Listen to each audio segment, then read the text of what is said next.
Welcome. Today we'll learn how to use the reduction formula for integrating powers of sine. The reduction formula states that the integral of sine to the n power equals n minus 1 over n times the integral of sine to the n minus 2 power.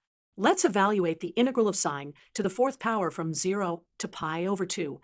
We start with the definite integral of sine to the fourth power dx from 0 to pi over 2. Let's apply the reduction formula. When n equals 4, we multiply by n minus 1 over n, which is 3/4, times the integral of sine squared. Now we need to evaluate the integral of sine squared. Let's apply the reduction formula again with n equals 2. This gives us 1/2 times the integral of sine to the 0 power, which is just the integral of 1. The integral of 1 is just x.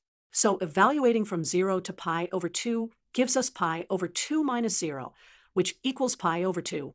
Now, we can substitute this result back into our original equation. 3/4 times pi over 4 equals 3 pi over 16.